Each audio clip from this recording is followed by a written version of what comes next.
Okay, I'd like to call to order the meeting of Columbiana City Council for May 17th, 2006. Could we all rise for the invocation and the pledge of allegiance? Lord, we pray that you will help our council members to make decisions that will benefit our community and make it a better place to live.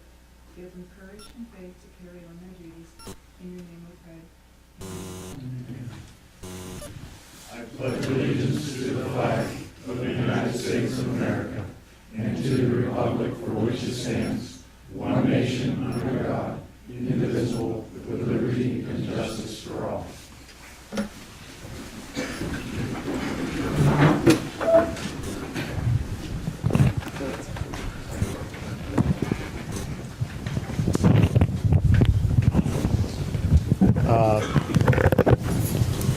Deanna, we have roll call, please. Becker? Sauer? Here. McBain? Here. Liston? Here. Here. Noel? Here. Blakeman? Will? Here. Blaisdell?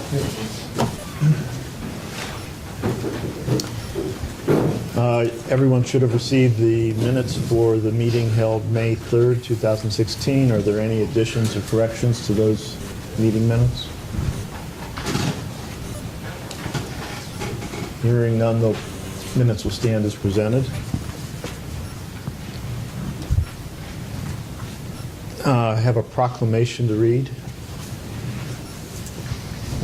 Whereas a serious and violent call was received by the Columbiana Police Department on April 11, 2016, dispatcher Emily Yerb was the dispatcher on duty. She exhibited complete calm and mastery of the situation. Whereas Columbiana police officers on duty were Officer Bill Myers, Officer Rick Winfield, Officer Marvin Grace, Officer Wade Bully, and also members of Special Response Team responded to backup requests from the first on-the-scene officers. Whereas Beaver Township Police Department officers Chris Albert and Angelo Pasquale and Springfield Township Police Department Sergeant Mike Taubluck, along with Deputy John Price from the Columbiana County Sheriff's Department, all responded to the mutual aid call to assist the Columbiana police officers. Whereas officers Sheriff Ray Stone, Lieutenant Brian McLaughlin, Deputy Bill McGee, all from the Columbiana County Sheriff's Department, responded and were staged at another location in that neighborhood for a dynamic entry and hostage rescue if needed. Whereas all personnel who responded to the call deserve special recognition for handling the situation in a textbook fashion, and the outcome was no officers, citizens, or suspects were injured in this violent outburst. Therefore, we, the Council of the City of Columbiana, do hereby proclaim our appreciation to all involved in this case and do further express our sincere gratitude to them for their dedication to the service to the city and its citizens. We'd like to thank you all for participation. Just one moment. Doesn't surprise me that they're sitting there on the front lines, because that's where they spend a lot of their time. Two of the guys that responded first on the scene are here tonight. That's Marvin Grace and Rick Whitfield. Bill Myers was the other one that was first on the scene. These guys stood in the face of gunfire, ran toward the sound of gunfire, and handled the situation. That's just amazing. Everybody else that came in, Chris Albert is here from Beaver Township. We thank him. We work closely with them all the time as they border us. And Chris actually worked for us for a long time as well.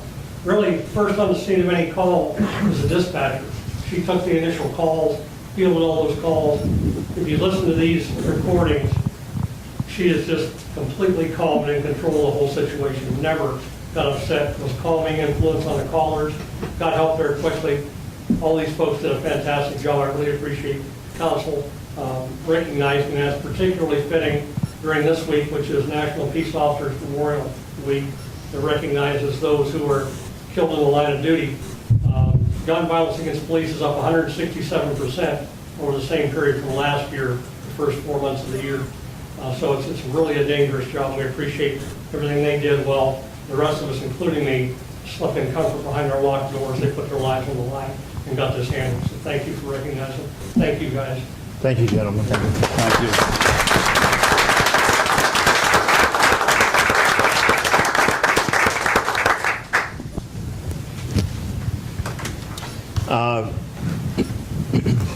You all should have received the report from the Planning Commission meeting of May 10th, 2016. Are there any comments or questions on those minutes? Yeah, I have a comment on item 2 there.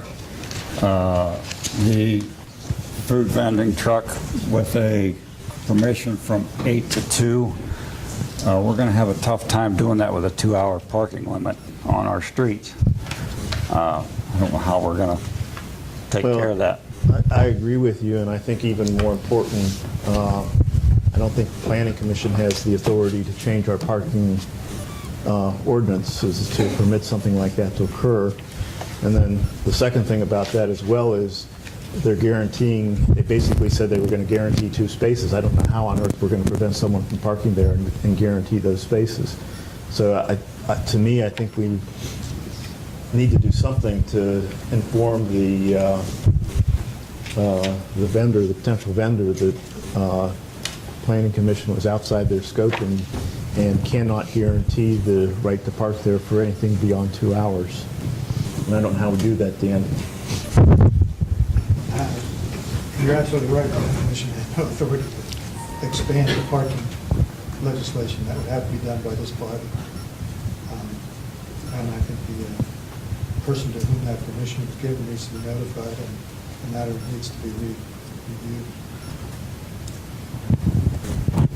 Do we do anything specific for other events when there are vendors on the street that are parked there for multiple hours? I know years ago for like springtime in the village, things like that, vendors used to set up right there on Main Street and took up multiple parking spots for an entire day. How do we?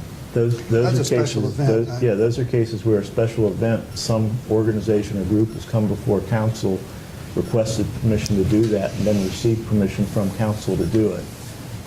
This is a different situation where this is a business which wants to come to town and set up and essentially be a street vendor, and permission was given not just to park, basically to park from 8 o'clock till 2 o'clock in the afternoon. I think that was it. Yeah, that was it. And for the next 6 months. And it was defined somewhat as being a test. And I was at the meeting, and as the discussion went on, they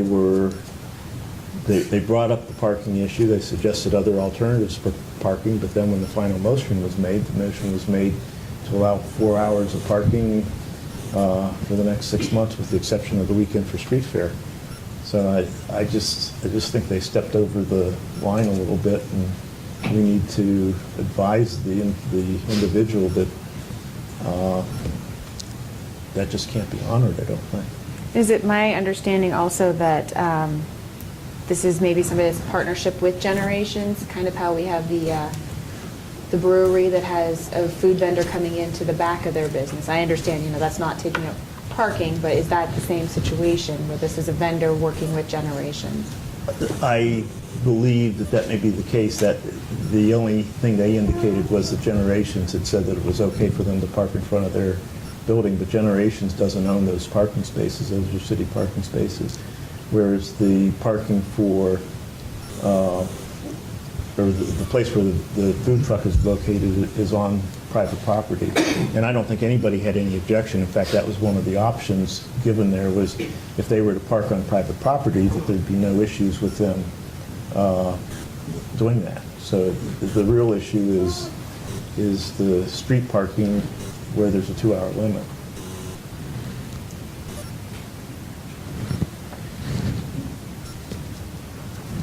We need a motion, or do we just direct Lance to? No, I think you just need to inform the business operator that the planning commission exceeded its authority, and it's a 2-hour limit.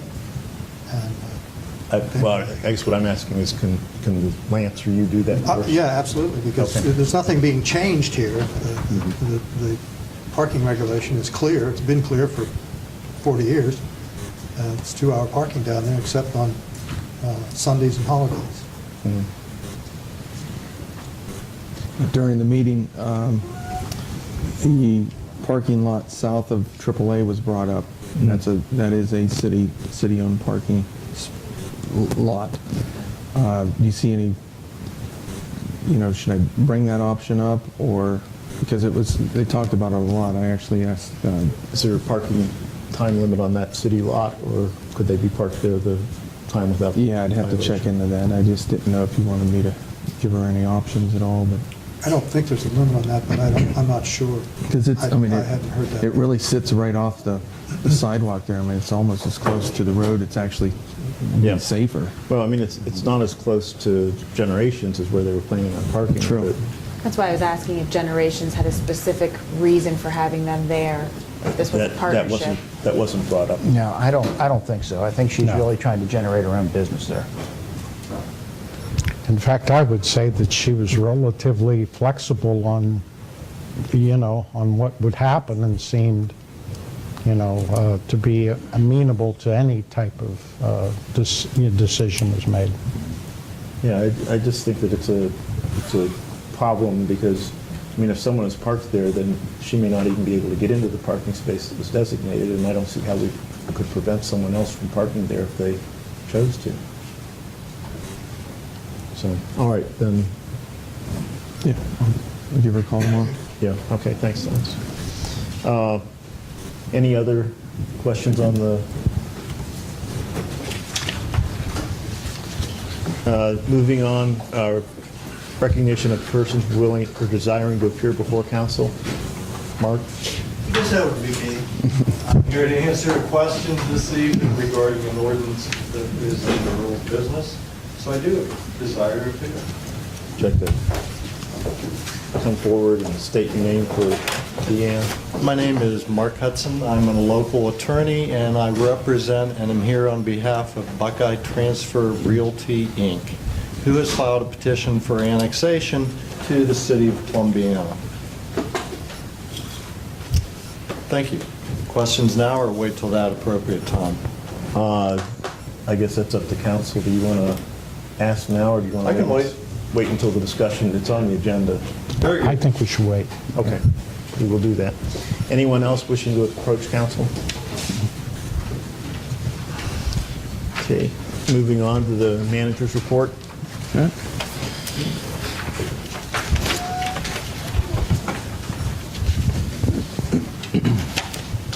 So we did hear from the USDA.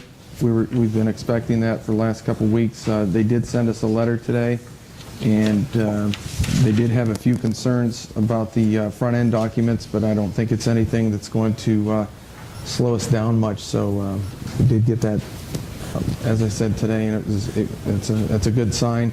We're going to be meeting with Arcadis tomorrow, and also Doug Chevallot from Bricker and Eckler. We're going to have a phone conference tomorrow afternoon and see if we can address those questions that they had on the bid documents. So hopefully we're going out to bid, if not this Sunday, the next Sunday. So definitely I'd be surprised if we weren't by the time next council rolls around. So been waiting for this since end of 2014. So that's good that we've getting closer. Arcadis did send us the drawings that we've been expecting for the north end water line. Alzenberry picked those up, and they will be sending those to the EPA soon for final approval on those. And then we can start that bidding process for the that 12-inch North Main water line. We've been talking about charter review for last few months, I guess, and there's a meeting scheduled for the 25th, 6 p.m., and they think that'll be their last meeting, and that's right here in council chambers. We're part of the CHIP program, or the CHIP application for that improvement project. August went to that meeting. And then on the same day, Jesse and I went to a county commissioners meeting regarding the CDBG allocations. We hope to hear back at next Wednesday on how we did. So hopefully by next council we'll know. Brian and I went to a meeting at the Port Authority, that they had kind of an open house down there. It was a really good meeting. Penny Traina spoke, Omega spoke, a few others, Tad Harold spoke, and talking about looking forward to working with all their communities and collaborating with us in the future, so we look forward to that.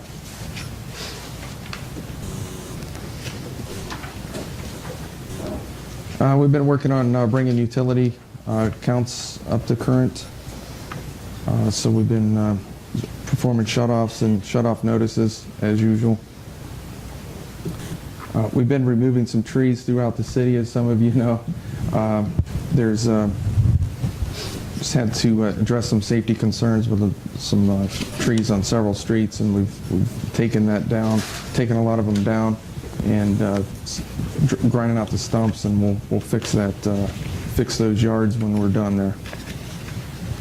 Lance, a quick question. I've seen a lot of people are asking if the city is going to replace any of those trees. Are there any plans to replant anything? I do not believe that we are going to replant. We'll just replant grass. They've kind of caused problems in that strip, especially in the electric lines. I do know that we're supposed to be, you know, when people do plant trees in town, they're supposed to certain kind, you know, is listed in our ordinances, but I don't have any plans at this time. If citizens desire to plant trees in that strip, do they need to come to the city? Yeah, I would really appreciate if they did. Okay. Yeah. And we've ran into some problems before where people have, and they planted the wrong type of tree, and, you know, a few years into it, we've got to address it because of the electric line. Right, okay. Heartland Christian volunteered last week. They brought 60 high school students, and they did an awesome job on several flower beds out there, cleaned up tennis courts and fun land. We're working on a proclamation and have invited them to the June 7th meeting for accepting it. But you know, you drive by the three flags out there by the pool, and it just, the flower bed looks wonderful. They worked really hard, so we thank them for that. They usually have a project every year, and you know, they always you know, work on flower beds and get them to look very nice. Let's see, August and Officer Granchi have been working on high grass complaints and been doing a pretty good job on that, trying to stay up on that this year. Street department, we hired a part-time laborer to mow. We've always done that in the past, and we hopefully get 2 of them active in the next couple weeks. The town crew paved the pool parking lot, part of the pool parking lot that we talked about doing, extending it, what we did last year. It looks really nice. Obviously, they'd finished the maintenance, that major maintenance on that paver, and they did a really good job. They're preparing trucks for the big paving, and we'll be grinding some streets in early June and then paving later in June. And brush pickup, is not going to be the first week of June. We're going to do that more to the last week of June because of our paving schedule. Wastewater department, they've been pressing out solids, been performing routine maintenance, and they've also doing working together on a upgrade for Manor Lift Station. It had some issues that needed to be taken care of, and they should, those improvements should get us through any replacement for that lift station in the years to come. Water department, new water line near the library is now in service. They put that in themselves, the water department did. They drained and cleaned the sludge well, changed out some meters.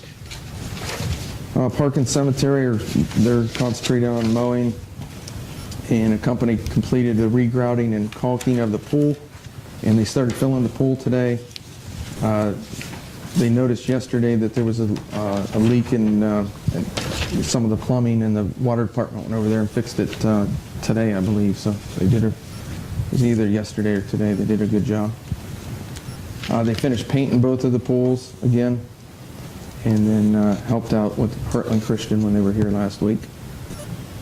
Electric department, they replaced the transformer They're doing major maintenance on the voltage regulators at the north substation. We did this last year at the south substation, just preventative maintenance. So everything's on that south substation now. We'll get that turned back over probably later this week or early next. Attended several meetings with Crown Castle. We've been working with them, with Planning Commission. They're going to be placing those nodes downtown, and also that the banner pole on North Main, and they should be coming to Planning Commission next meeting. Lance, what streets are getting paved? I don't have a list right now. I can definitely have that for you next time. I do know that the major one that's going to get paved, and it was mentioned in the paper, was Fairfield, and that's going to be a huge project, starting from the tracks and going all the way out.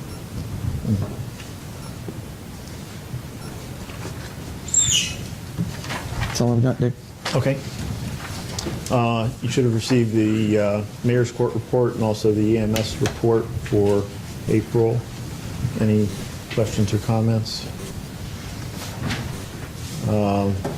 You received the bill list. Are there any comments or questions on the bill list? I've got a question. Are we making any progress on the Huntington Bank issue, paying by credit card? I think so. We got a hold of them in April, right? Yeah, actually, it's through SSI, who's our software provider for the utilities.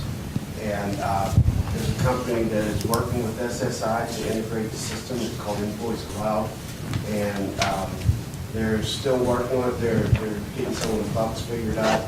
But the city of Salem has already signed up to go with them. And they're going to be one of the first ones that go to that system. And so we kind of were like waiting to see how that's going to work with them because they also have the SSI system to make sure that's who we want to go with. Well, how's that system work? It'll be integrated. The Invoice Cloud company will handle like sending out the bills and handling the taking of the credit cards, and you can do it online, you can do it by phone, you can do it by email. There'll be a couple of different options, and it'll be integrated with the SSI system, which is what runs our utility billing and well, our financial and our income tax too. But it'll be integrated with the utility system. So hopefully, we get away with more of the manual inputting of payments, where it'll be done more electronically. And there will be a fee. There'll be a fee to the customer. And so if you want to use it, you have to pay the service fee. So hopefully we get away from the credit cards, which we're paying all the fees at this point. So the customer, if they want to use the credit card, then there'll be a fee on that. Correct. But it won't come to the city. Correct. It'll go to that Invoice Cloud, and Invoice Cloud will pay the MasterCard and Visa. Don't pay the credit cards. Thank you. I did have one more thing to add. We, our audit for 2013 and 14 is done. It's in draft form right now, and Mike and I are going to schedule a post-audit hearing, or post-audit meeting, I should say, and you'll all be invited to that. Probably somewhere in June, early June. Will that be a public meeting? No. No. Okay. We did check with them. It's that's how they do it with all municipalities. It's he named the section, but yeah, you can all be there. Okay. Any other comments on the bill list? Moving on to old business. Due to the length of the ordinances and the fact we all have copies of them, could I have a motion to read the ordinances by title only? So moved. Second. Any comments? Deanne? Souter? Yes. McBain? Yes. Liston? Yes. Fox? Yes. Noel? Yes. First item is removal from the table of ordinance number 16-0-2862. I have a motion to, So moved. Second. any comments?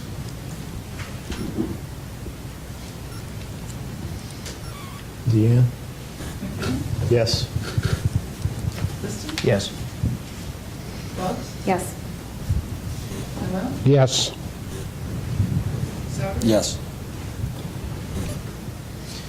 Ordinance number 16-0-2862, second reading. An ordinance establishing rates of pay for emergency medical service personnel of the city of Columbiana. I will move that ordinance with the revision of attaching the EMS ordinance was prepared by Lance that was submitted in our packet, so that to be included for consideration. I'm not sure we So- phrased that quite the way we should have done. Yeah, probably. So I move that we adopt this ordinance with one revision, that we utilize the language placed in the EMS So I ordinance. think what we We want to need a do is, motion to amend we need a We need motion to to amend the ordinance. to add that language. or Okay. We change need a the language. motion to Motion to approve amend. this first, and then a motion Do to we, amend. yeah, do we do Motion it to second? amend. You need to move to amend it. Look, we had it read first. Yeah, we had the first It was reading. in one reading. Yeah, amend. So you need to amend the ordinance for the second reading. Okay. That is my motion, to amend. I will second that. Any comments? Are we going to, I'll hold off. If we're going to amend it, this is the time to talk about the amendment. Right. Because your next vote will be to approve or disapprove of the ordinance as amended. As amended, yeah. Okay, in the amendment now, are we going to put Exhibit A That was what Rick was into the proposing. ordinance? Is that what you want? Yes.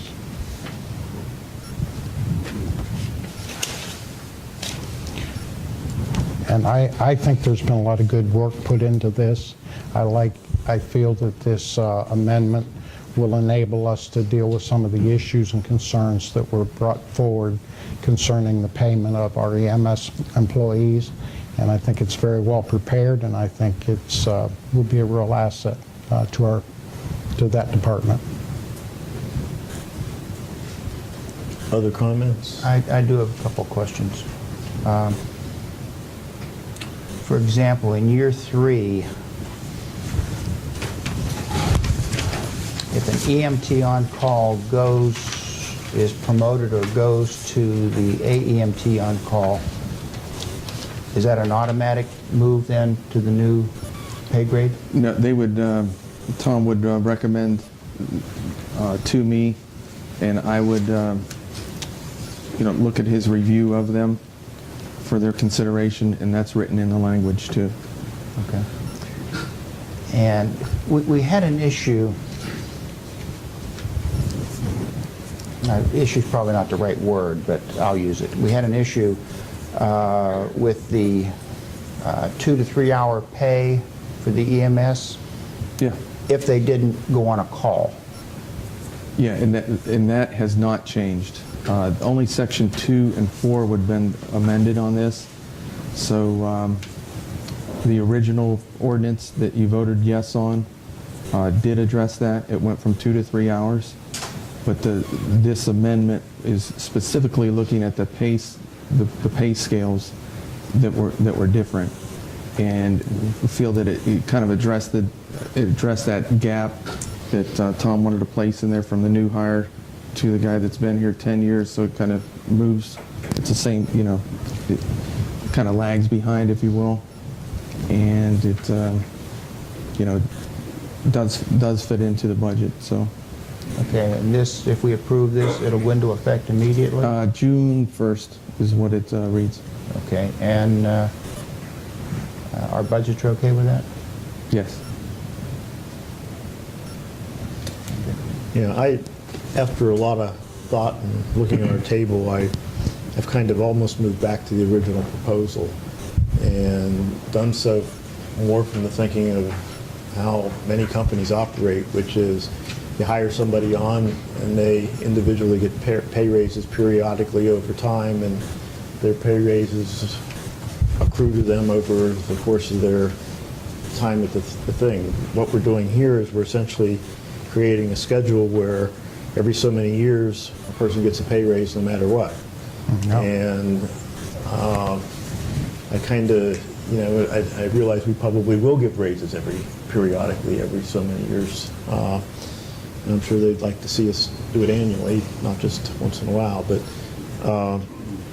so I'm kind of almost back to the point where I'd say, gee, I don't think the original proposal was that bad. I think some of the language used to describe it was confusing to me. I don't know if it's confusing to everybody else, but I would not be unhappy keeping the original amount, even though I appreciate all the work that went into creating this. Yeah, because the first time it was brought up, there were the idea of steps was introduced, so that's what we've been working on to try to address the council's concern of that, but at the same time keep that lag there. Mm-hmm. Yeah, I agree. You did exactly what we were asking you to do. Mm-hmm. I'm just now wondering if the first proposal might not be the better proposal of the two, but I guess that's what we're talking about. Yes, that's what we're talking. Isn't it true, Lance, that these increases and these movements on the step is also tied to performance? Yes. I would say, isn't that what Section 4 is stating? Yes, It's that's right. also performance. So that was one of our concern, and I agree with Dick that we ought to be concerned about people just automatically getting moved, up the ladder. But what was important to me is that this movement would occur when an employee, actually deserved to get a promotion based on his performance.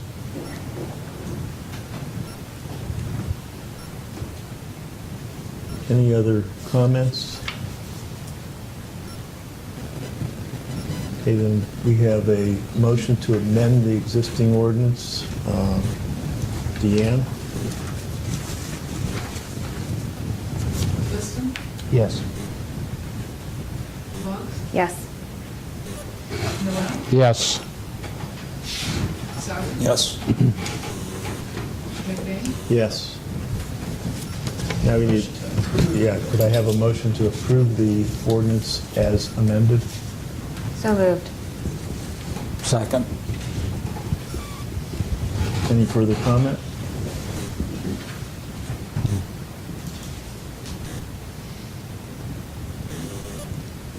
Deanne? Boggs? Yes. Noel? Yes. Souter? Yes. McBain? Yes. Liston? Yes. Ordinance number 16-02869, second reading. An ordinance designated the services which the City of Columbiana shall provide to the territory proposed for annexation upon annexation and being known as a tract of land situated in the southwest quarter and the southeast quarter of Section 5, Fairfield Township, Township 12, Range 2, Columbiana County, State of Ohio, and containing 94.15 acres of land, more or less. So move. Do I have a second? I'll second.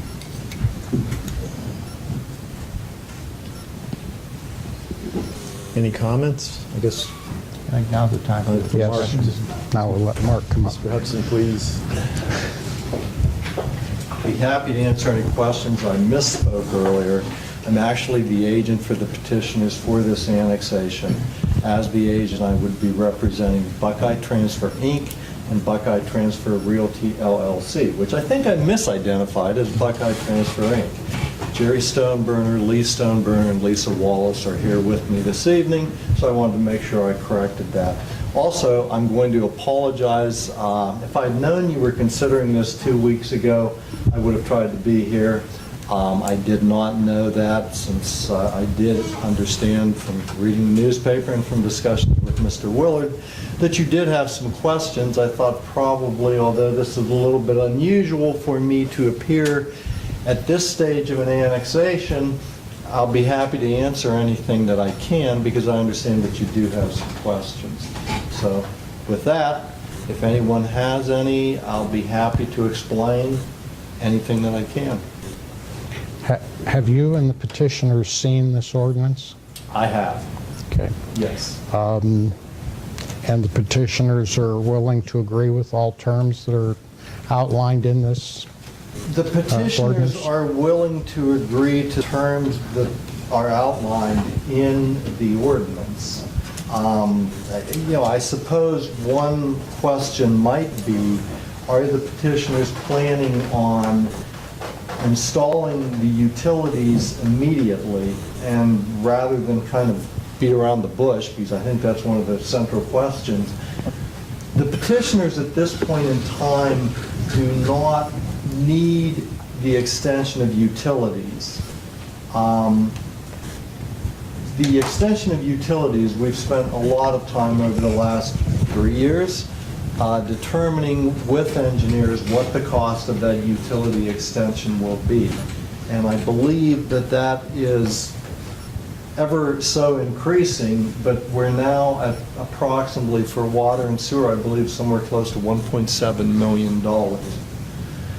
At the present time, the petitioners operate an industrial facility that has existed, as we all know, for many years. Won't say how many years exactly, but it dates to the middle 1950s. When that facility was constructed, the owners of the facility at the time, Kaiser Refractories, basically put in their own infrastructure. Because of that, my clients have been able to exist, although because of the age of that infrastructure, there are certain things that they would not be able to do. Chief among those would be to expand the facilities to include additional users. What I can say right now is the facilities that are there, the existing system that they have for sewage, for water, are sufficient. But will they be in the very near future? That depends on if there's an expansion of the facility. There are 94.15 acres, more or less, that we're proposing for annexation. If you will, that to me is amounting to an industrial park yet to be developed. However, it's not all vacant ground. There are 4 tenants right now. Buckeye Transfer Inc. is really the landlord of the facility. Buckeye Transfer Realty is a tenant operating a transloading facility, which, as you probably realize, has been centered around oil and gas, because those were the customers that were interested in using the facility. The hope is to expand that facility to other users besides the oil and gas industry, because as we all realize, that's not doing what it was, say, 2 years ago. Also, there is Zarbana Industries, which is an aluminum extrusion facility, and Columbiana Grinding, which is basically a pulverizing facility for coke that is then transloaded and shipped. So right now, there's actually 4 companies, I did forget a 5th, that would be Better Management, which has been operating a trucking facility, which has at least that's in effect until the end of this month. I can't tell you if it's going to renew.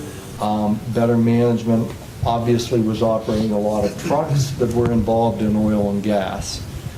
As that has slowed down, possibly their need for the facility has. But we're not looking at a piece of ground that is vacant. We're looking at a facility that right now does have 4 tenants. So the idea of expanding it is something that I think is primarily one of the reasons that I'm appearing here tonight. Now, a year ago, we were talking about something completely different. Unfortunately, that didn't come to pass. But what council may not know is, this present council, we had an annexation petition that was ready for filing before the significant economic development came to the table.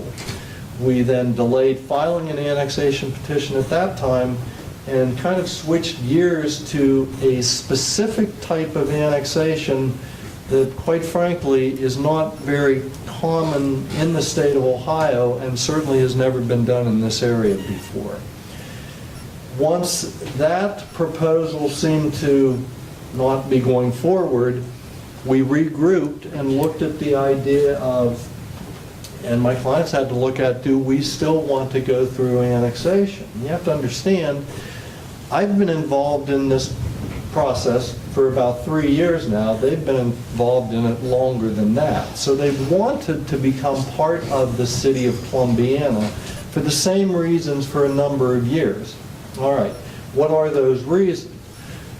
Utilities will allow the facility to further develop. When I say the facility, the entire parcel. Now, is there a need for $1.7 million to be spent on a utility extension today of water and sewer? No.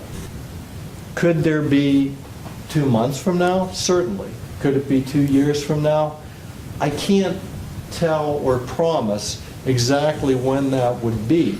But what I can say is, having done a number of annexations, annexations are not always expedited, such as the one last summer. That annexation was rather surprising in how quickly it would have gone through. Now, there were a couple of things that different attorneys involved disagreed on the timing, but let me tell you, when I talk to people about annexation, I don't very often say, well, we'll have the whole thing done in 6 months, no problem. And that's exactly what that would have been. Traditional annexations can take much longer. If a prospective, purchaser of property or another tenant comes to my clients and they say, well, we're going to go through annexation and then we'll be able to talk about utilities and, we're going to have that done for you in about 18 months, I don't think that any new development will occur in that area. With the property annexed, they know what the cost is. There's a possibility that it could be some type of project that would allow for tax incentive financing, so that, which is what was talked about last summer with the significant economic development. That being said, there's a lot of options as far as how the utilities would be run out there. Right now, my client would basically write a check for approximately $1.7 million. That's something that I don't think they need to do nor want to do right now. If you look at what benefit is this to the city, I think the first benefit is with municipal income tax. Now, obviously, the future development is additional utility users. And, I've been around a lot of different properties and represented, as some of you may know, a lot of people that would like to develop property around Columbiana. And quite frankly, if the utilities are not in the ground, you're not seeing much development. No matter if it's retail or industrial, commercial, whatever, without utilities, you just don't have development. Normally, I'm standing in front of the council saying, we're going to put the utilities in right now, we've got the project, it's ready to go, and I need this annexation done immediately for that very reason.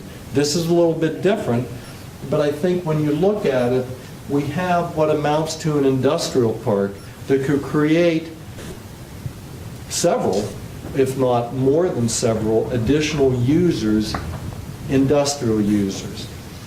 Now, next part of this is, if you'd ask why, the zoning of this property under the city of Columbiana and what was proposed last summer was a heavy industrial zoning. Kaiser Refractories was certainly not what I would consider light industrial. However, current zoning for that property is lighter industrial. I believe that what Columbiana was looking at with the AMP project, we had another name for it, but that project was going to be heavy industrial. When you're looking at what's there right now, I think you're looking at a heavy industrial area. I don't think you're looking at light industrial. That's normally not what develops in an area such as this. Having said that, in case there's concern, gee, is this place polluted? What happens if we assume it? And, then what? It was already cleaned while it was in the possession of the Port Authority. The property has a clean bill of health, and prior to my client becoming involved in this, it certainly did not. That was a brownfield. It's been cleaned up. So what I look at is, obviously the advantage or the reason my client is looking at it would probably come down to the zoning, which we would hope would be the heavier industrial, and the ability to move forward in a much quicker fashion than we will be able to if we have to go through a traditional annexation, which could be opposed even if the city is in favor of it by any number of parties, and we could spend 18 months easily. Does that answer some of the questions? Some. Okay. Any others? Now I'll shut up and you guys can ask me whatever you would like, seriously. All right, if let's assume we go forward and we agree that the utilities, and I won't go just water and sewer, also go electric, because we would be looking at providing all three of those, obviously, to any area that we annex. I can see where perhaps it might not occur, and we may not know when that would occur, but once the utilities are extended to that area, would the existing water and sewer facilities that are being used out there and the switch over to local power be done immediately or as quickly as possible? I think that would be done as quickly as possible. When I started getting involved in this 3 years ago, we actually had meetings with the electric department to actually go out and look at the existing facility, and I think some of you are aware of what's there. Well, and I think there was a concern, do they have the ability to bring the power that's needed for that facility at the present time? And I don't know if we ever, Lance, got an answer to that, but I think that the idea would be to connect the utilities. I mean, if we're going to run those utilities, then obviously we've got, I don't know if I'd say customers, but we have tenants or we have other persons that wanted to develop. Possibly something like last summer, but not on that scale. So let's say something like that came in, would we connect? Certainly. Yeah, I guess what I'm trying to make sure is that once utilities are run, that what's being used currently would be shut down. Because, I know that we've had other situations in town where areas have been annexed, people that were using water wells continued to use their water wells but feed things into our sewer, and eventually that got shut down. And we don't want that to we don't want that Right. sort of situation to happen. I understand that, and I don't think the intent of my client would be to continue operating their water system. Everything is operating as it needs to be right now, but as I said earlier, it's an aging system because Kaiser was built in the mid-50s. Yeah, I remember it being built. Yeah. I probably shouldn't say that, but I do. Oh, come on, Dick.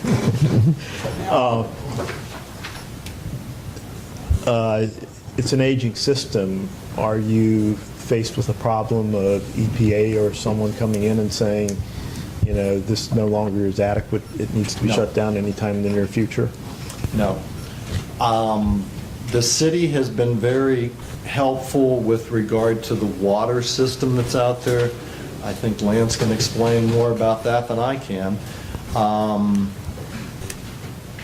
The present system for sewage is sufficient. It's just if there's much expansion, it won't be sufficient. Okay. What are other alternatives for doing something out there, like a joint economic development area or other kinds of things, and why is this a better solution Well, than those other options? the other types of land use development plans, cities and townships used to create joint economic development districts, JEDs. However, there's some thought that the idea of an annexation agreement, which is a type of expedited annexation with the basis of an annexation agreement, does away with the need for a JED. Because an annexation agreement can basically cover everything that the joint economic development districts did, which was primarily tax sharing, services, whatever they are.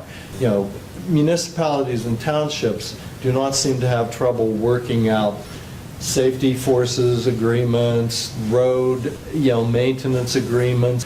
The issue seems to become one of taxes. How are we going to share those? And I think that's a lot of what JEDs did. And I think a lot of reading I've done seemed the newer idea since the annexation law was changed 10, 15 years ago, was the idea of an annexation agreement, which is an agreement between the municipality and the township. So that, again, is a type of annexation. I don't know that the joint economic development district is used as much as it was. I mean, there was a lot of them used 15 years ago. If you go over to Medina and that area, you'll see that there was pretty significant usage of it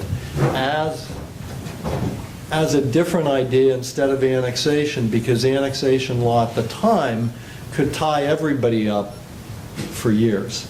I mean, I've read some annexation case law where you've got annexations that were tied up for 6 years because of disagreement between municipalities, townships, and maybe others.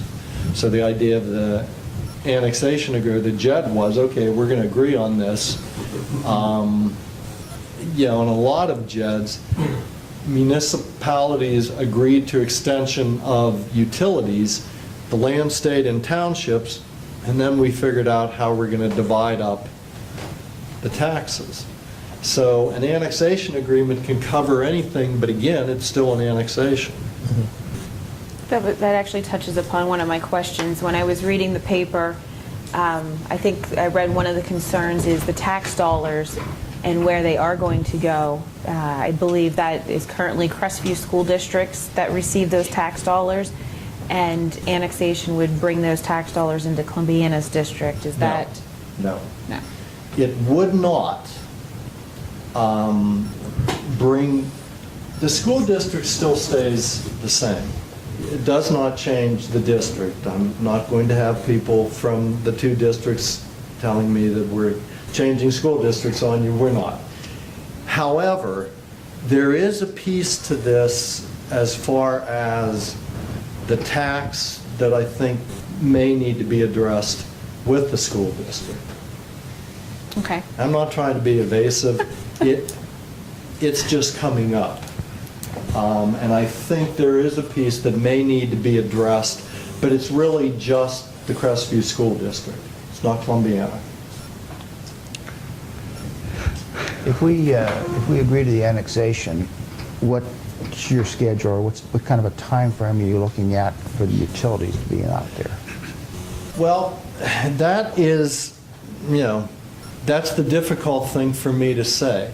And I'm hard-pressed to say 2 months, 6 months, or 1 year. Our hope is the sooner the better, because that would mean that the site is developing.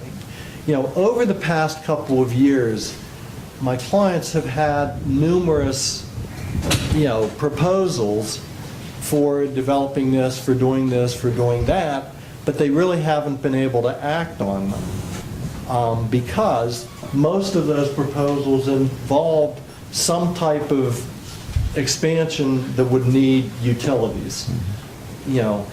A lot of the oil and gas, a transloading facility, if you've been out there, they're not doing anything inside, but a lot of the proposals have been for business ventures that would be what I'll call more inside and using more utilities than are currently necessary. And so part of the idea is to be ready for those. What are the odds that 5 years from now the utilities would be out there and be in use?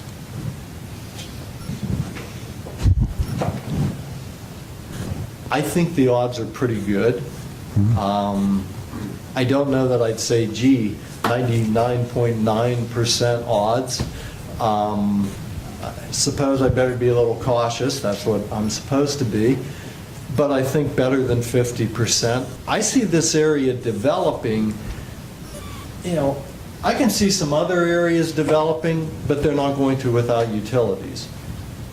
And I see this as an area that can develop industrially. And a lot of the other areas I'm looking at, by the way, for development, they're not industrial.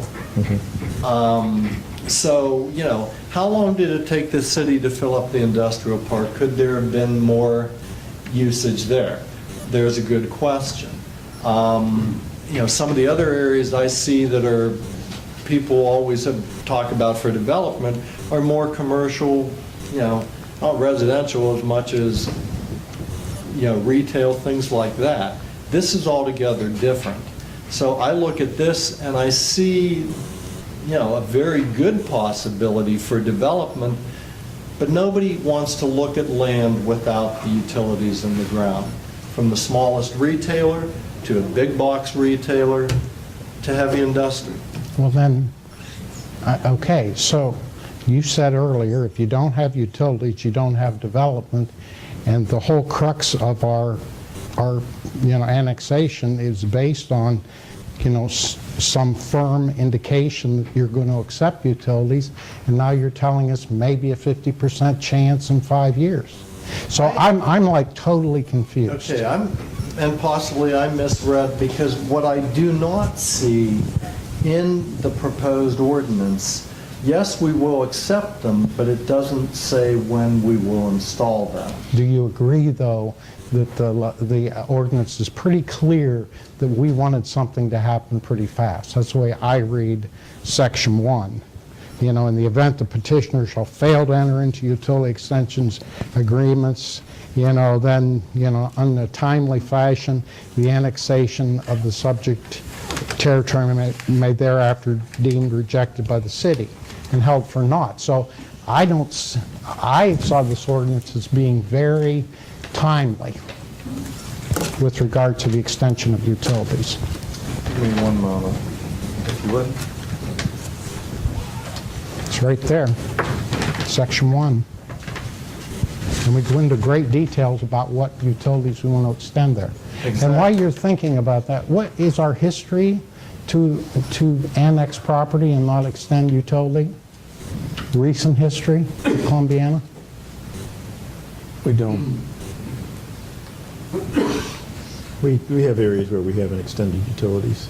We do. The golf course, for example, but Lakefront, it's not developed land. And the other one I was going to name is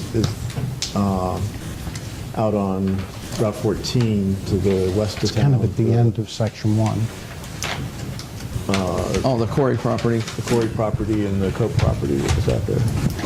Yeah, so to answer your question, on the west side of town, there was a annexation, I believe it's like 25 acres, owned by Corey, that they still don't have utilities, but they don't have any development either. Well, except that I think they also annexed the the building that, well, it used to be Miller Furniture a long time ago, and then it was the health food store and some other things. I think that was also annexed at the same time, as I recall. I might be wrong, but I think it was. Well, let me ask a question about sewer, and that, correct me if I'm wrong, but if in a residential, if sewer is available, then your septic system is condemned, right? Correct. So would that hold true in this instance too? Yeah, just as the project, the AMP project that we talked about last year, any wells that were on that property would have to be, in our city ordinances, be abandoned. But not until city. Right, not until it's available. It's available. Yeah, Right. right. Yeah, and then at that point, they'd have to tie in. Also, another, I thought where you were going, and they have to, you know, when you pull utilities, you take it out to the end of your property. Okay. And where House and Baird had originally, you know, looked at doing this years ago, it does take it out. It does address that concern. Okay. To get back to your, what I read is 365 days from the date that the city approves the design. And, you know, I guess the way I read that is, we're responsible, if we are responsible for the design, then once we bring it to the city, that's 365 days thereafter, which means 1 year. So I don't know, and I wasn't trying to be, I guess when I read this, I interpret this that it does not tell me that if you approve the annexation within 1 year, we have to have the utilities. That's just my interpretation. I do not read it that way.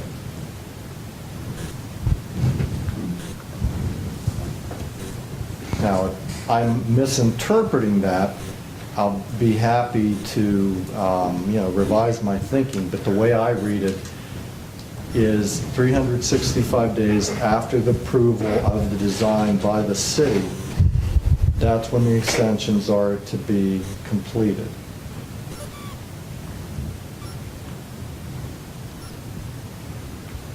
That's 1 year. That's 1 year, correct? It is. So if we approved it today, you'd have 365 days.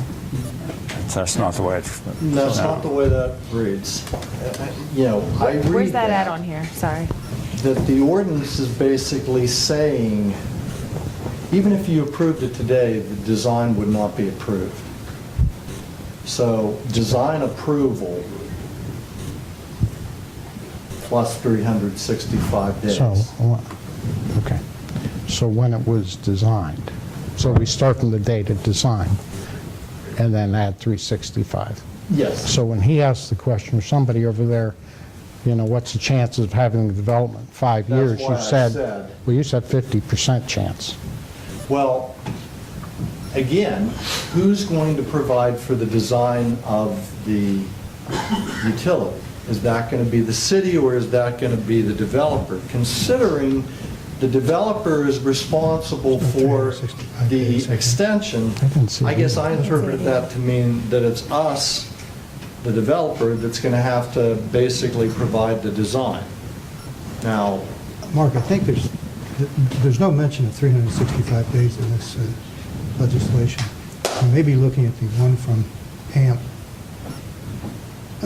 There was a mention of that in the AMP provision. well, I'm reading what was just provided.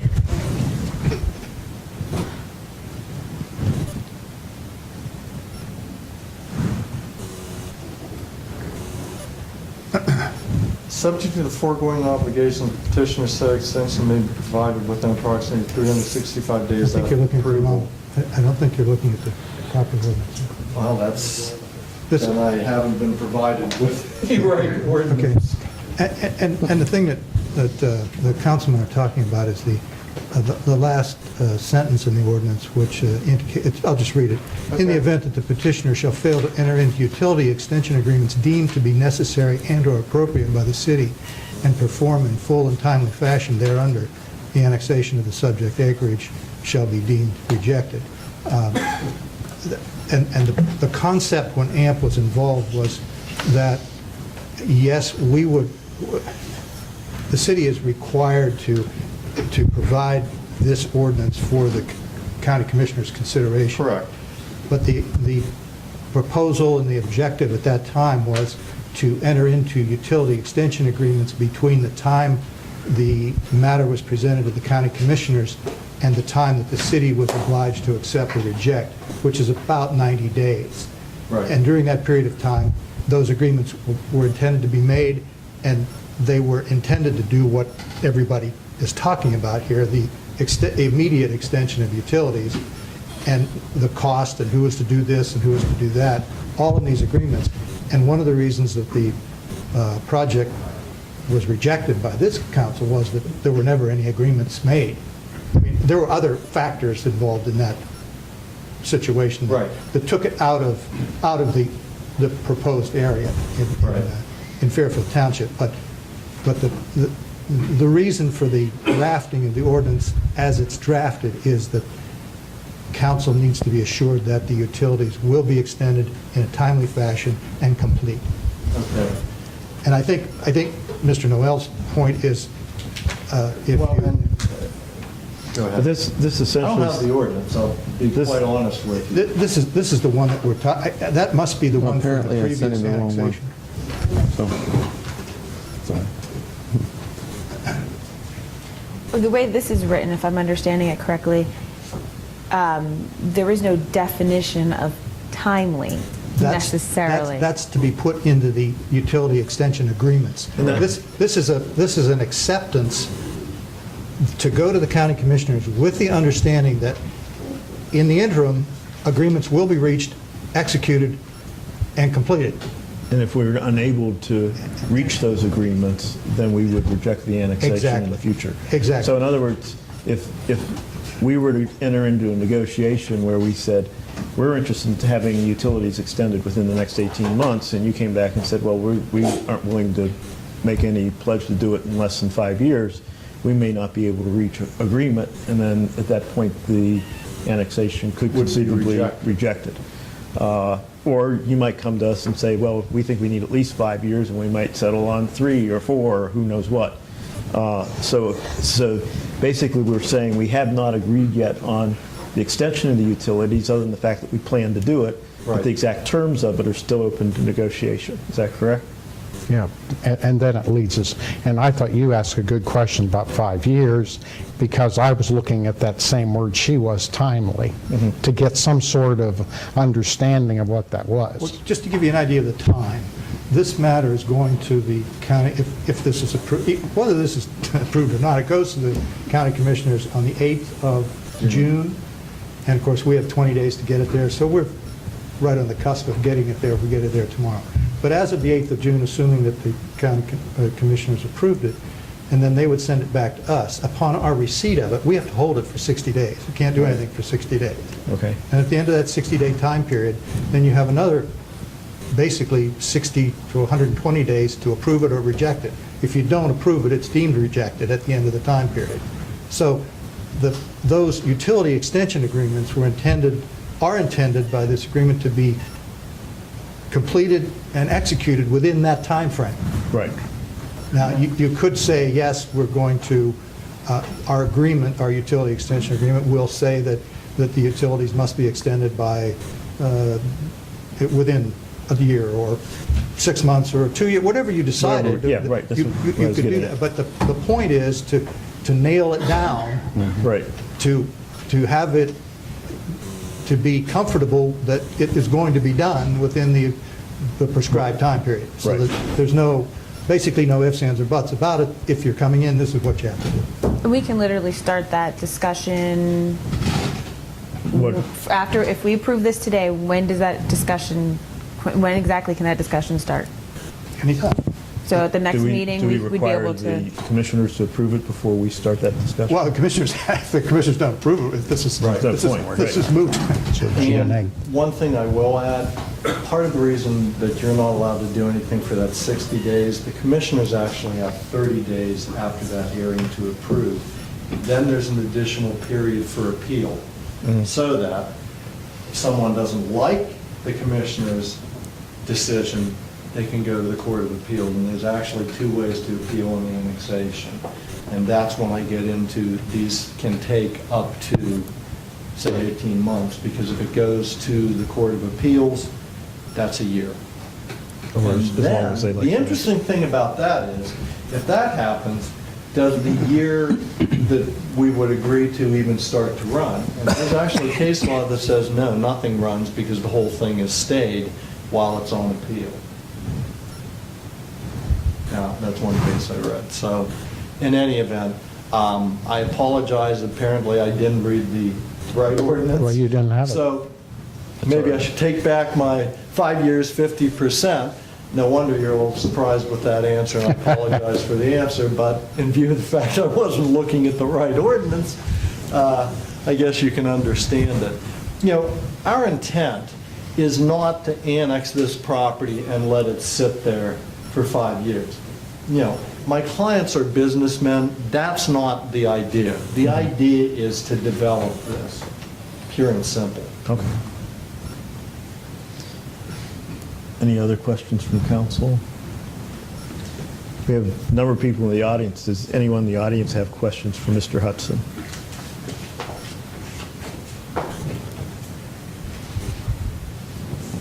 If not, None?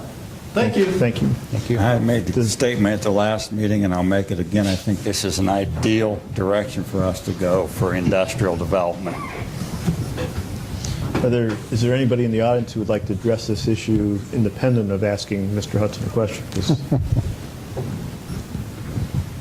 All right, any further discussion from council?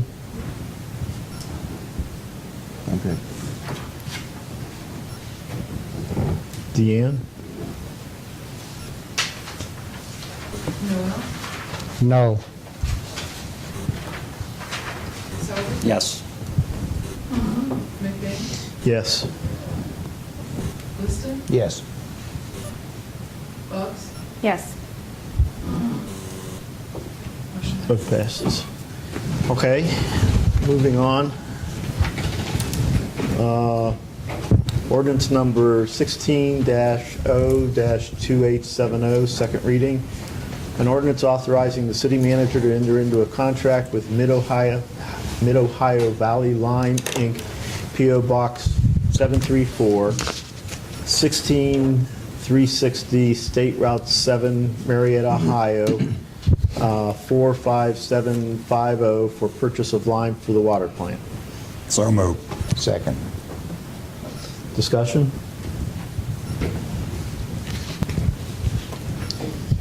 Deanne? Sauber? Yes. McBain? Yes. Liston? Yes.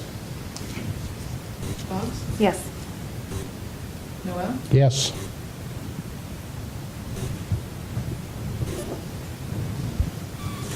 Resolution number 16-R-492, second reading. A resolution authorizing the city manager to file an application with the DARE Grants Office of the Attorney General's Office for funding assistance of the DARE program. So moved. Second. Any questions or comments? Deanne? McBain? Yes. Liston? Yes. Boggs? Yes. Noel? Yes. Sauber? Yes.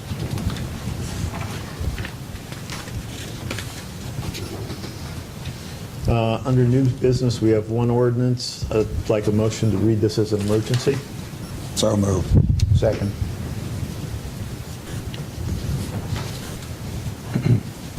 Deanne? Liston? Yes. Boggs? Yes.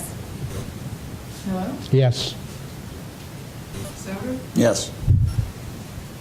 McBain? Yes.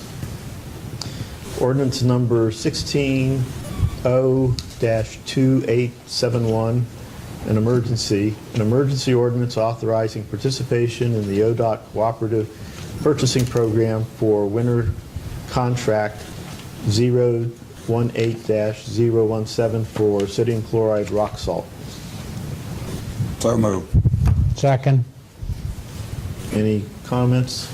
Lance, you were commenting earlier about the urgency of this. Yeah, typically we get these and we don't have much time for the turnaround because they need to sign up and get it going before they go out to bid. So that's the reason it's emergency. Will this fill our bins for the next winter season? Yeah, actually we're all filled up right now, and the 500 should replenish whatever we use next year, or at least get us close. And then next summer, if we have to, we'll adjust it accordingly. Okay. Any further questions? Deanne? Fox? Yes. Noel? Yes. Souter? Yes. McBain? Yes. Liston? Yes. We have a executive session scheduled. Will there be any action after the executive session? No. I have a motion to move to executive session. So moved. Second. Deanne? Noel? Yes. Souter? Yes. McBain? Yes. Liston? Yes. Fox? Yes. Should be stated on the record the reason for the executive Oh, session. it's for discussion of property, section 121.22 G2.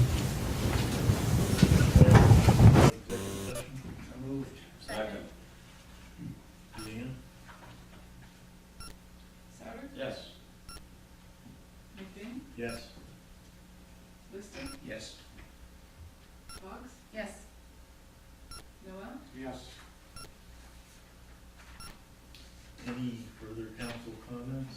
I have some information for you. I filed the verified complaint for injunctive and declaratory relief on the deer fence that you all heard the other week.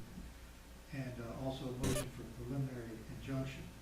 And the court has given us a hearing on that on the 16th of June at 2:30 in the afternoon. And so I would like to have at least 2, maybe 3 councilmen or women present at the hearing. You don't all need to be there, you can sort of decide who wants to come, because and I'd also like to have the mayor there, and of course we'll let him know, because he was the presiding officer, and he swore the witnesses in. And you all heard Mr. Proya say under oath that the fence was 8 feet high. And so I want to make sure, and the other reason for you to be there, in addition to establishing the height of the fence, is to establish the inappropriateness of the fence. The fact that we have a farmer's fence in a residential yard is, and if you get out and look at it, there's nothing like it in the neighborhood. I mean, it's an aberration without doubt. Well, and it's also clearly visible from the intersection of the cul-de-sac. Oh, yes, absolutely. And you, when you affirmed August's action, you were in effect saying you agreed that the defense is not harmonious and is adversely affecting the neighborhood, notwithstanding what other people are going to say. I mean, they have a right to their opinion, but your opinion carries sway too. So I want at least 3 councilmen there to say that, because that's what you said in your order, and I want you to be able to testify to the fence, the height of the fence, and I'm going to have Lance there in August, and I'm also going to subpoena some of those neighbors who were reluctant to come in because I think they were intimidated by certain people. What was the date and time again? It's June 16th, that's a Thursday, I believe. Somebody have a calendar, check me. But it's 16th at 2:30 in the afternoon. That's a Thursday. And I really don't want more than 3. I say, I was not here for that council meeting, so I don't think I would not be You would want to come. the Because, appropriate yeah, person. you would be coming as a person who, what time did you say? 2:30. So I only want 3. And that's in Lisbon? Yeah, it's in Judge Pike's court. I am fairly certain that I will be on vacation on that date, so I may not be available.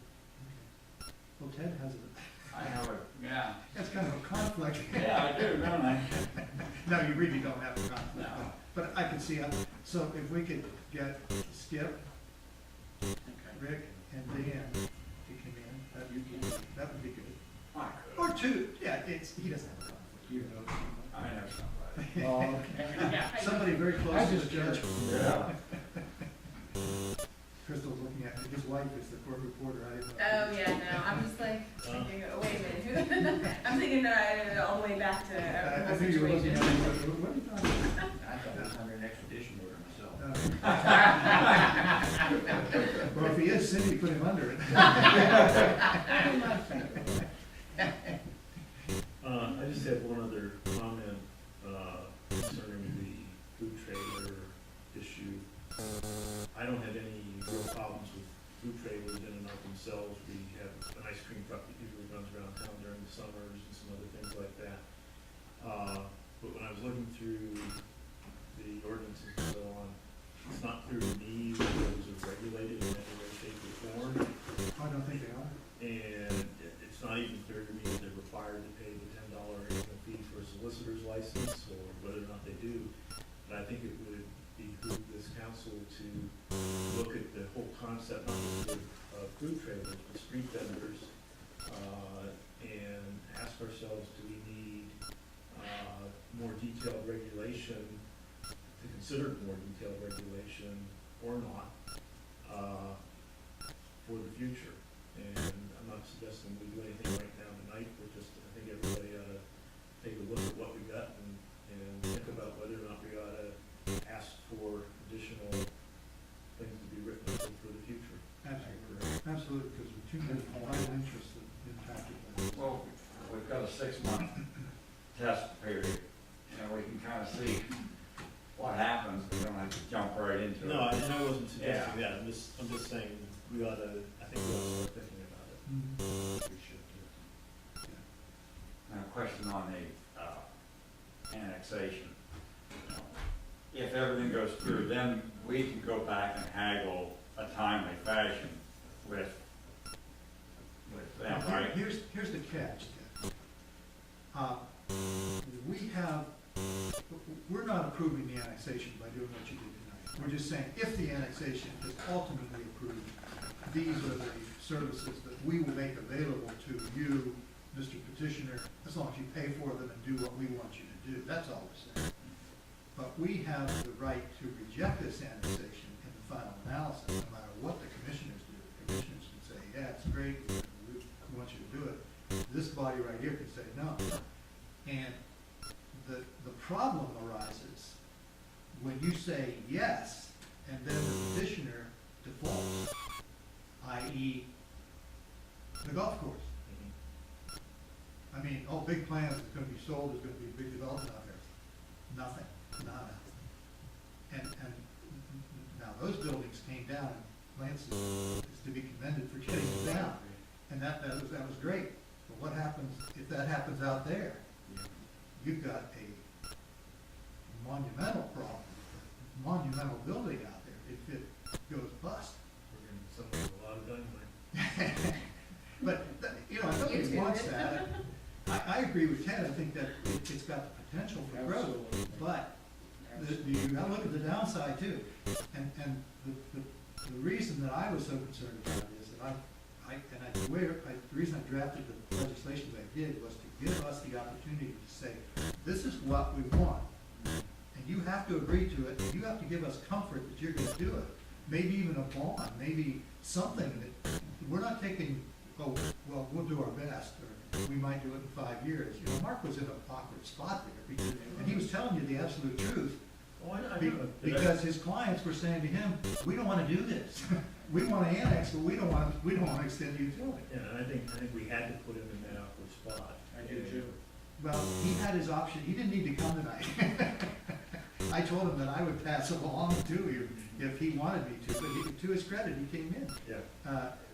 And he was very straightforward in a roundabout way, but that's the issue. In the past, people have come to Columbiana and said, we want to come in, and we want those utilities yesterday. And we say, okay, come on in, because those are our enterprise funds. Sure. We need those. We need that guy out there to be paying the electric bill or the water and sewer. And we don't want people like him getting electric from Ohio Edison, Oh, no. but that's what he's gonna be doing. Yeah, and that's, the electric's probably the easiest and the one I'd want them to hook up to first. And, but that's the most expensive, isn't it? And so that's why we did it that way, so that we had some leverage here, so we don't just, if push comes to shove and we get down to that 30-day period or so where the annexation can be shut down and nothing's happened, that's gotta give you all cause for concern. And so we'll invest the things together. My whole concern was you asked an excellent question with the 5 years, and then he gave you like maybe a 50% chance of 5 years. And my reading of the ordinance was timeliness, trying to get the concept. So, I mean, I'm for development, but that was the concern that I had with Well, the specific. To me, the comfort factor was knowing that we still have to negotiate that agreement. If we fail to negotiate that agreement, then we have a way out. That's right. Yeah, I like, that clarity tonight. That's fine. Yeah. That's good. And that was the intent, because you're kind of in a rock and a hard place tonight to say no, because that shuts the whole thing down pretty much. Mhm. So I have no problem with the vote, and we do have a comfort zone in terms of time. I'd like to openly kind of get on the record just amongst us, Dale and I, just,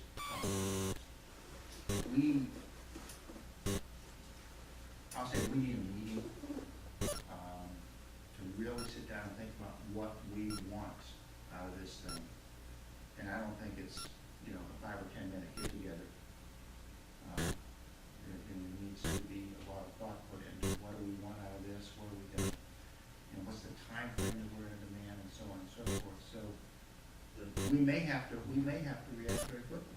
And I think we need to get, even if we don't do it, we need to have an executive session scheduled for the next couple of meetings, because I don't think this is a conversation we want to have out in public. Yet it has to be, we can't just simply hold a meeting.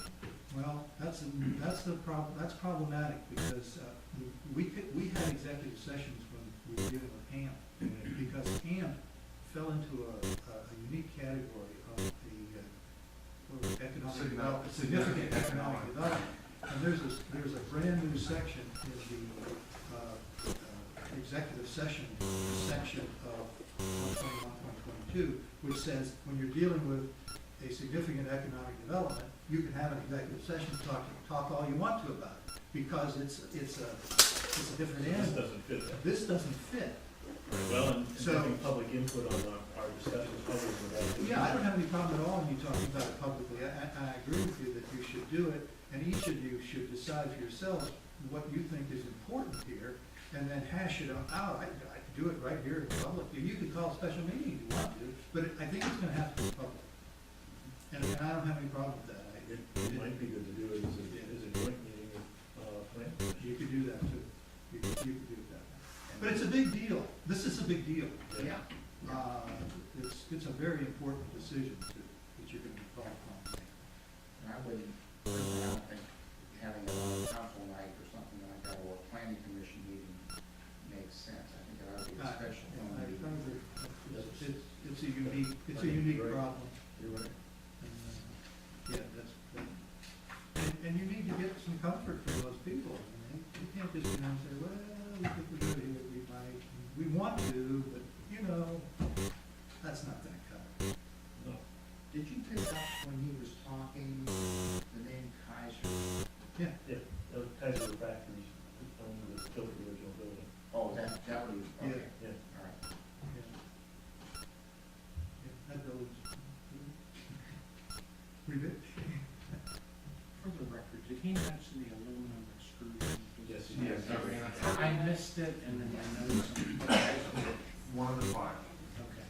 At one point when he was talking, in fact, a lot through his discussion, I kept getting the feeling that they already had somebody on the hook to come in and do something.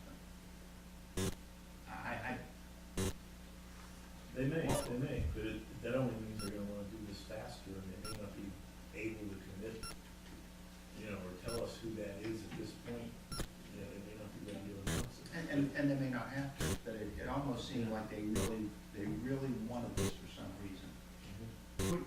I want to share something else with you too. This is open, even though nobody's here. But Mark and I and Alan Wenger, who represents the township, are going to meet Thursday this week to talk about alternatives to this situation. Because we don't really know what the township is thinking. Barry was here tonight. Barry's the eyes and ears for the township. And so, we don't know what they could go along with this, they could oppose it. Yeah. We just don't know. So Alan will undoubtedly propose some terms that would allow the city and the township to maybe enter into an agreement which would give Mark's client comfort that he could perhaps dismiss this annexation petition and come back at a later time with the understanding that at that time everything was going to sail through, there would be no opposition. Whereas the township could take the position now, well, we're going to fight you. And whether they can win or not, I don't know. But I don't know what their position is on the matter. But I do know they'd like to enter into the townships want the agreement because they want to protect their tax base. Yeah, and Barry has taken that position frequently in the press. He's made comments about the amount of land that's been annexed in Columbiana that the township has lost over the years. And that's one reason why I made it a point to ask if anyone in the audience had any questions for Mark. I wanted him to know that he had the right to ask a question, and He just can't didn't do listen. You want to know what you were doing. Well, isn't that the intent of cities, townships, the city absorbs the township as the city grows? Townships don't look at it that way. I know, but isn't that the intent? I don't know, you can look at places like Mormon Township. Yeah. No city is, Youngstown keeps trying to encroach on it, they haven't succeeded very Well, well. townships used to be very powerful. I don't know if they still are or not, but they were at one time very powerful in the legislature because we annexed a lot of property out here before the year 2000. And at that time, you could annex it, you could conform the boundaries, and then it became part of the city, and the township was aced out. So the townships of the state went to Columbus, exercised their power, and got the legislature to enact a new statute, which assures them a certain percentage of the amounts they were getting in the event that a town would come in and conform the boundaries. So they've got kind of they're the best of both worlds. If we don't do anything to conform the boundaries, they'll continue to get the taxes ad infinitum. If we conform, then we have to follow the statute, and the statute gives them a certain percentage of the taxes for a period of about 14 or 15 years. And it's a declining percentage. It starts out at 80%, goes down to about 47 in the last 2 or 3 years of the time period. So that legislation protected them from what they would be aced out prior to that. So they can protect themselves. Alan Wenger is an excellent lawyer. He's always looking out for the best interests of his client, and he'll try to get the most he can get if we do enter an agreement. We've never made an agreement because we've always butted heads. We've never really been able to do that. So there's a lot to think about. But I'll keep you informed. Lance will keep you informed as to what we're doing kind of behind the scenes. But assuming that this is going to go forward, you folks have a big decision to make. Any other comments? Not that anybody's here to listen to it, but I wanted to recognize the girls track team for getting the ITCL title for the second year in a row, and also because it's only the second time ever that they've received a title of that sort, so. I apologize for not giving you the opportunity to do that. Yeah, and I figured after the fact, it's a little too late for the next meeting, so. It's all right. Unless they win it, move on. Well, I